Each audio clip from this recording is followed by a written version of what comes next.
عزیز طلباء و طالبات، السلام علیکم۔ میں طالب Solapuri sir, Solapur social association Urdu high school سے آج ہم 10ویں جماعت کا پہلا سبق حضرت سلمان فارسی رضی اللہ تعالیٰ عنہ پڑھنے جا رہے ہیں، جسے ادارے نے ترتیب دیا ہے۔ ادارہ بال بھارتی کے شعبہ اردو کی مشاورت کمیٹی یعنی آپس میں صلاح و مشورہ کرنے والی کمیٹی۔ یہ کمیٹی آپس میں صلاح و مشورہ کر کے مختلف حوالوں سے معلومات اکٹھا کرتی ہے اور ایک مضمون ترتیب دیتی ہے۔ اس مضمون کو کسی ایک مصنف کا نام دینے کے بجائے ادارے کے نام سے منسوب کیا جاتا ہے۔ پہلے سبق میں مصنف کا نام دینے کے بجائے ادارے کا نام دیا گیا ہے۔ آئیے پہلی بات جانیں۔ دنیا میں مبعوث تمام انبیاء کرام علیہ السلام میں جس طرح حضرت محمد صلی اللہ علیہ وسلم کو فضیلت حاصل ہے، اسی طرح آپ صلی اللہ علیہ وسلم کے صحابہ کرام کو امت میں عظمت و رفعت حاصل ہے۔ اللہ کے رسول نے اپنے صحابہ کی تقلید کرنے کی بھی اپنی امت کو تلقین کی ہے۔ صحابہ کرام آپ صلی اللہ علیہ وسلم کے جانثاروں میں تھے اور آپ کی مدد کے لیے ہمیشہ تن من دھن سے تیار رہتے تھے۔ ان صحابہ کرام میں حضرت سلمان فارسی رضی اللہ تعالیٰ عنہ بھی تھے۔ انہوں نے آپ صلی اللہ علیہ وسلم سے ملاقات کی خاطر اور حق کی تلاش کے لیے برسوں صعوبتیں برداشت کیں۔ بالآخر ایران سے مدینہ پہنچ کر آپ صلی اللہ علیہ وسلم کے ہاتھ پر ایمان لائے اور آخر دم تک اسلام کی خدمت کرتے رہے۔ ذیل کے سبق میں ان کے حالات زندگی بیان کیے گئے ہیں۔ آئیے اب باقاعدہ سبق کا آغاز کرتے ہیں۔ اللہ تعالیٰ کے برگزیدہ بندے ہمیشہ حق کی تلاش میں سرگرداں رہتے ہیں۔ ان کی استقامت اور ثابت قدمی میں اس راہ کے مصائب کبھی بھی مانا نہیں ہوتے، اور وہ تمام تکلیفوں کا سامنا کرتے ہوئے آگے بڑھتے رہتے ہیں۔ انہیں اپنی ذات کا خیال رہتا ہے، نہ مال و متاع کی فکر۔ عیش و آرام کی لذتوں میں ان کا دل للچاتا ہے، نہ صحراؤں اور پہاڑوں میں گھبراتا ہے۔ انہیں دھن رہتی ہے تو بس تلاش حق کی۔ حضرت سلمان فارسی رضی اللہ عنہ کا شمار ایسے ہی لوگوں میں ہوتا ہے۔ حق کو پانے کے لیے انہوں نے جو پریشانیاں برداشت کیں، ان کا ذکر صحابہ کی سیرت پر لکھی ہوئی مختلف کتابوں میں موجود ہے۔ اس پیراگراف میں آنے والے مشکل لفظ ہیں برگزیدہ، سرگرداں، استقامت اور معنی۔ برگزیدہ کے معنی بڑے مرتبے والے، سرگرداں پریشان، استقامت مضبوطی یا مضبوط ارادہ، معنی کے معنی رکاوٹ۔ اس کے علاوہ مصائب کا واحد مصیبت، تکالیف کا واحد تکلیف۔ مال و متاع، عیش و آرام، یہ دو لفظوں میں واو لگا کر مرکب لفظ بنایا گیا ہے، جسے واو عطف کہتے ہیں۔ اس پیراگراف کا خلاصہ یہ ہے، کچھ لوگ قدرت کی طاقتوں کو دیکھ کر انہی طاقتوں کو خدا مان بیٹھے۔ ہوا خدا، پانی خدا، آگ خدا، سورج خدا۔ لیکن اللہ جنہیں توفیق دیتا ہے، ان کے ذہنوں میں یہ بات ڈال دیتا ہے کہ یہ قدرتی طاقتیں خدا نہیں ہیں، خدا تو کوئی اور ہے جو ان تمام طاقتوں کو چلاتا ہے۔ ایسی بلند ذہانت کے نیک بندے ہمیشہ اس فکر اور سوچ میں رہتے ہیں، پھر حقیقت میں خدا کون ہے؟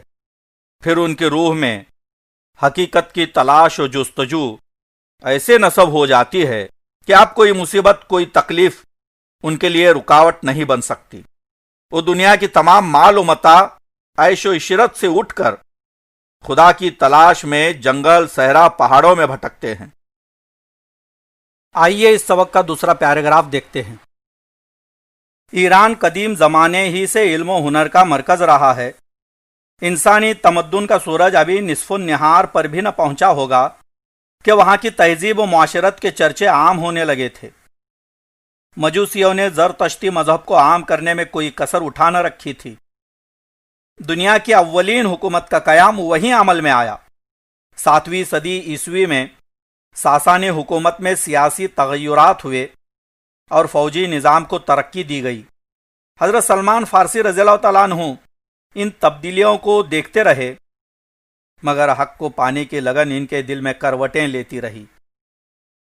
اس پیراگراف میں آنے والے مشکل الفاظ ہیں تمدن، جس کے معنی ہیں سماجی زندگی، نصف النہار مطلب آدھا دن یا دوپہر کا وقت، مجوسی آگ کی پوجا کرنے والے، زرتشتی مذہب پارسیوں کا مذہب، تغیر تبدیلی۔ اس پیراگراف کا خلاصہ یہ ہے، ایران کی تہذیب بہت قدیم بھی ہے اور بہت ترقی یافتہ بھی۔ انسان ہزاروں سالوں میں جنگلی سے مہذب بنا ہے۔ ایران نے قدیم زمانے ہی سے سماجی زندگی میں بلندی حاصل کر لی تھی۔ ایران کی سماجی ترقی کے چرچے عام ہونے لگے تھے، لیکن وہ اب بھی حقیقی خدا سے دور ہی رہے اور آگ کی پوجا کو بہت بڑھاوا دیا۔ حکومت اور فوجی نظام میں بہت سی تبدیلیاں کر لی تھیں۔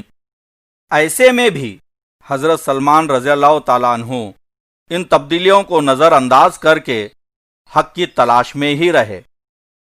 آئیے اگلے پیراگراف کی طرف بڑھتے ہیں۔ حضرت سلمان رضی اللہ تعالیٰ عنہ کے والد یوزک شان بن مرسلان اصفہان کے ایک گاؤں جیان کے ایک بڑے مجوسی زمیندار تھے۔ کسی وجہ سے انہوں نے جیان سے ترک وطن کر کے ہرمز میں سکونت اختیار کر لی تھی۔ اسی گاؤں میں حضرت سلمان رضی اللہ تعالیٰ عنہ پیدا ہوئے۔ ان کا پہلا نام ماہویہ تھا۔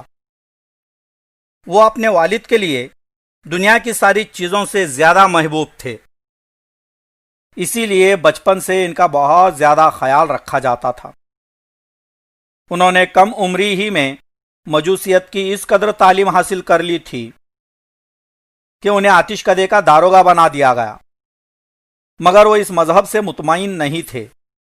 ایک دن کا ذکر ہے کہ حضرت سلمان رضی اللہ تعالیٰ عنہ کے والد نے کسی کام کے لیے انہیں کھیت میں جانے کے لیے کہا۔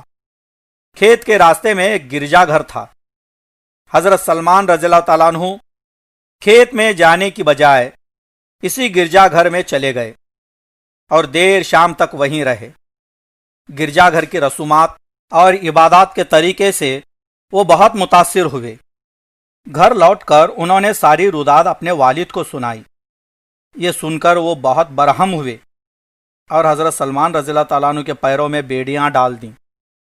اس پیراگراف کا خلاصہ یہ ہے، حضرت سلمان فارسی رضی اللہ تعالیٰ عنہ ایک زمیندار کے بیٹے تھے اور اپنے والد کے بہت چہیتے۔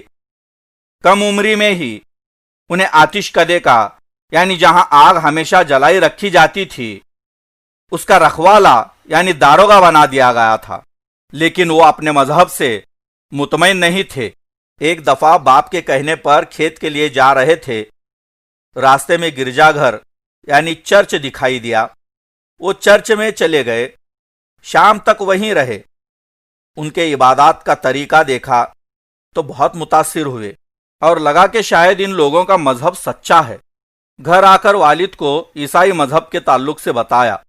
باپ کو لگا کہ بیٹے پر دوسرے مذہب کا اثر ہو رہا ہے، اس لیے سزا کے طور پر انہیں بیڑیوں سے باندھ دیا۔ اگلا پیراگراف، حضرت سلمان رضی اللہ تعالیٰ عنہ کسی طرح ان بیڑیوں سے آزاد ہوئے اور ایک عیسائی قافلے کے ساتھ ملک شام چلے گئے۔ وہاں مختلف پادریوں کی خدمت کر کے انہوں نے عیسائی مذہب کی تعلیمات حاصل کی۔ جب کسی پادری یا راہب کا انتقال ہو جاتا، حضرت سلمان رضی اللہ تعالیٰ عنہ دوسرے کے پاس چلے جاتے۔ اس طرح انہوں نے اصفہان سے شام، نینوا اور اموریہ تک سینکڑوں میل کا سفر طے کیا اور تلاش حق کی خاطر کڑی مصیبتیں برداشت کیں۔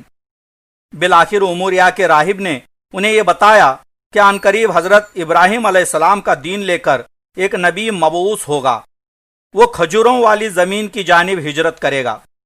اس کے ماننے والے پروانوں کی مانند اس کے اطراف جمع رہیں گے۔ تم اس کی ظاہری نشانیوں سے اسے پہچان لوگے۔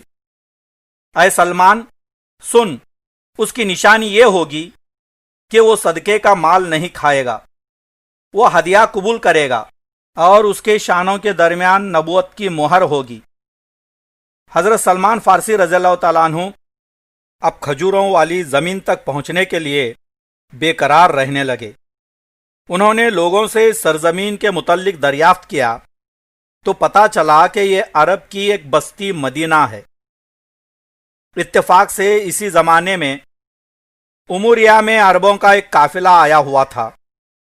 حضرت سلمان رضی اللہ تعالیٰ عنہ نے اپنا تمام مال و اسباب اس کے حوالے کر دیا اور اس قافلے میں شامل ہو گئے۔ وادی قرآ پہنچتے ہی قافلے والوں نے انہیں ایک یہودی کے ہاتھوں غلام کی طرح فروخت کر دیا۔ اس یہودی نے بھی انہیں مدینے کے ایک دوسرے یہودی کے حوالے کر دیا۔ اس طرح حضرت سلمان رضی اللہ تعالیٰ عنہ سخت تکلیفوں کا سامنا کرتے ہوئے کھجوروں والی زمین تک پہنچ گئے۔ وہ آنے والے نبی تک پہنچنے کے لیے بے چین رہنے لگے۔ ایک دن وہ اپنے یہودی آقا کے باغ میں درخت پر چڑھ رہے تھے کہ کسی نے باغ کے مالک کو یہ خبر سنائی کہ کوبا میں چند لوگ ایک شخص کو اپنا نبی کہہ رہے ہیں اور اس کے گرد جمع ہو رہے ہیں۔ خبر کا سننا تھا کہ حضرت سلمان رضی اللہ تعالیٰ عنہ کانپنے لگے۔ نیچے اتر کر انہوں نے نبی سے ملنے کی تدبیریں کی۔ ایک روز موقع پا کر وہ نبی اکرم صلی اللہ علیہ وسلم کی خدمت میں حاضر ہو گئے۔ وہ کچھ کھجوریں اپنے ساتھ لائے تھے۔ انہوں نے کھجوریں یہ کہہ کر رسول اللہ صلی اللہ علیہ وسلم کی خدمت میں پیش کی کہ یہ صدقہ ہے۔ آپ صلی اللہ علیہ وسلم نے اس میں سے کچھ بھی نہ چکھا اور ساری کھجوریں اپنے صحابہ کو کھلا دیں۔ حضرت سلمان رضی اللہ تعالیٰ عنہ یہ دیکھ کر مطمئن ہو گئے کہ راہب کی بتائی ہوئی پہلی نشانی تو صحیح ثابت ہوئی۔ دوسرے موقع پر حضرت سلمان رضی اللہ تعالیٰ عنہ پھر نبی کے پاس پہنچے۔ اس بار کھجوریں دیتے ہوئے انہوں نے کہا کہ یہ تحفہ ہے، تو نبی نے انہیں تناول فرمایا اور اپنے صحابہ میں بھی تقسیم کیا۔ اس طرح دوسری نشانی بھی صحیح نکلی۔ حضرت سلمان رضی اللہ تعالیٰ عنہ اب نبی اکرم صلی اللہ علیہ وسلم کی تیسری نشانی دیکھنے کے لیے بےتاب تھے۔ ایک روز نبی کی پشت کی جانب محفل میں بیٹھ گئے۔ اس وقت آپ صلی اللہ علیہ وسلم کے جسم کا کپڑا ہوا سے سرک گیا اور آپ صلی اللہ علیہ وسلم کی پشت پر موجود مہر نبوت پر حضرت سلمان رضی اللہ تعالیٰ عنہ کی نظر پڑ گئی۔ انہوں نے نہ صرف اس کا دیدار کیا بلکہ اسے چوم کر دیر تک روتے رہے، اور اسی محفل میں آپ صلی اللہ علیہ وسلم کے ہاتھ پر بیعت ہو کر مسلمان ہو گئے۔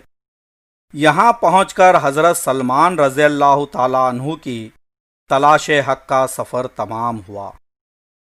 ان پیراگرافز کا خلاصہ یہ ہے، کسی طرح حضرت سلمان رضی اللہ تعالیٰ عنہ بیڑیوں سے نکل گئے۔ ایک عیسائی قافلہ ملک شام جا رہا تھا، ان کے ساتھ یہ بھی نکل گئے۔ مختلف پادریوں کے پاس سے عیسائی مذہب کی تعلیم حاصل کرتے رہے اور تلاش حق کا سفر جاری رکھا۔ ایک پادری سے انہیں معلوم ہوا کہ بہت جلد ایک نبی آنے والے ہیں جن کا دین حضرت ابراہیم علیہ السلام کے دین پر ہوگا۔ وہ کھجوروں والی زمین پر جائے گا۔ لوگ پروانوں کی طرح اس کے اطراف جمع ہوں گے اور ان کے نبی ہونے کی نشانیاں بھی بتا دیں کہ وہ صدقے کا مال نہیں کھائیں گے، وہ تحفہ قبول کریں گے اور شانوں کے درمیان نبوت کی مہر ہوگی۔ حضرت سلمان فارسی رضی اللہ تعالیٰ عنہ نے فوراً کھجوروں والی زمین کے متعلق معلومات حاصل کی تو معلوم ہوا کہ یہ مدینہ ہے۔ پھر تمام مال و اسباب دے کر عرب جانے والے ایک قافلے میں شامل ہو گئے، لیکن قافلے والوں نے انہیں ایک یہودی کو بیچ دیا۔ پھر اس یہودی نے انہیں مدینے کے ایک یہودی کو بیچ دیا۔ بہرحال وہ کھجوروں والی زمین تک پہنچ گئے۔ اب وہ اس نبی تک پہنچنا چاہتے تھے۔ ایک دفعہ مالک کے کھجور کے درختوں پر چڑھ رہے تھے کہ کوئی آ کر مالک کو یہ خبر سنا رہا تھا کہ کوبا میں چند لوگ ایک شخص کو اپنا نبی کہہ رہے ہیں۔ حضرت سلمان رضی اللہ تعالیٰ عنہ بے چین ہو اٹھے، جیسے انہیں ان کی زندگی کا مقصد مل گیا۔ اب سوچنے لگے وہاں تک کیسے پہنچا جائے۔ جیسے ہی موقع ملا وہ آپ کی خدمت میں حاضر ہوئے، ساتھ میں کھجوریں لے گئے، نبی کی خدمت میں پیش کیا۔ آپ نے وہ کھجوریں نہیں کھائیں اور صحابہ میں تقسیم کر دیا۔ دوسری بار پھر کھجوریں لے گئے اور کہا کہ یہ تحفہ ہے۔ آپ صلی اللہ علیہ وسلم نے اسے نوش فرمایا۔ یہ دو نشانیاں تو پوری ہو گئیں، اب تیسری نشانی کے لیے ایک دفعہ آپ صلی اللہ علیہ وسلم کے محفل میں آپ کی پشت کی جانب بیٹھ گئے کہ ہوا سے آپ کا کپڑا شانوں سے سرک گیا۔ پھر حضرت سلمان رضی اللہ تعالیٰ عنہ کو آپ صلی اللہ علیہ وسلم کے دونوں شانوں پر نبوت کی مہر بھی نظر آئی۔ حضرت سلمان رضی اللہ تعالیٰ عنہ نے اسے صرف دیکھا ہی نہیں بلکہ اسے چوما اور دیر تک روتے رہے، کیونکہ انہیں حق کی منزل مل گئی تھی، حق کی تلاش مکمل ہو گئی تھی، اور حضرت سلمان رضی اللہ تعالیٰ عنہ اسلام میں داخل ہو گئے۔ آج سبق کا پہلا حصہ یہیں ختم کرتے ہیں، باقی دوسرے حصے میں مکمل کریں گے انشاءاللہ۔ پڑھائے گئے سبق کے حصے کا بغور مطالعہ کریں اور دی گئی مشق بیاض میں لکھ کر مکمل کر لیں۔ سب سے پہلے مشکل الفاظ کے معنی خوشخطی کے ساتھ اپنے بیاضوں میں تحریر کر لیں، باقی سرگرمیوں کو ہدایت کے مطابق مکمل کر لیں۔ سبق کے حوالے سے درج ذیل رواں خاکہ مکمل کیجیے۔ حضرت سلمان فارسی رضی اللہ تعالی عنہ، پہلا نام، دوسرا نام، والد کا نام، سکونت۔ آئیے سوالات کی طرف بڑھتے ہیں۔ دیے گئے سوالات کو بغور پڑھیے اور جوابات تحریر کیجیے۔ اس نشان کا فقرہ اور اس کے معنی لکھیے۔ سوال نمبر 2، والد کے برہم ہونے اور حضرت سلمان رضی اللہ تعالی عنہ کو بیڑیاں پہنانے کا سبب تحریر کیجیے۔ سوال نمبر 3، حضرت سلمان فارسی رضی اللہ تعالی عنہ کے کھجوروں والی سرزمین تک پہنچنے کے مراحل اپنے الفاظ میں لکھیے۔ سوال نمبر 4، حضرت محمد صلی اللہ علیہ وسلم کی 3 نشانیاں جن کا ذکر عیسائی راہب نے حضرت سلمان فارسی رضی اللہ تعالی عنہ سے کیا تھا، ترتیب وار لکھیے۔ سوال نمبر 5، حضرت سلمان فارسی رضی اللہ تعالی عنہ کا رسول اللہ صلی اللہ علیہ وسلم کی 3 نشانیوں کو پرکھنے کا طریقہ لکھیے۔ سبق سے واحد الفاظ کی جمع تلاش کر کے لکھیے۔ مصیبت، رسم، عبادت، سبب۔ سبق سے واو عطف کے الفاظ تلاش کر کے لکھیے۔ محاورے کا جملے میں استعمال کیجیے۔ کوئی کسر اٹھا نہ رکھنا، محنت میں کوئی کمی نہ رکھنا، برہم ہونا، غصہ ہونا۔ انشاءاللہ اگلا حصہ کل پڑھیں گے۔ خدا حافظ۔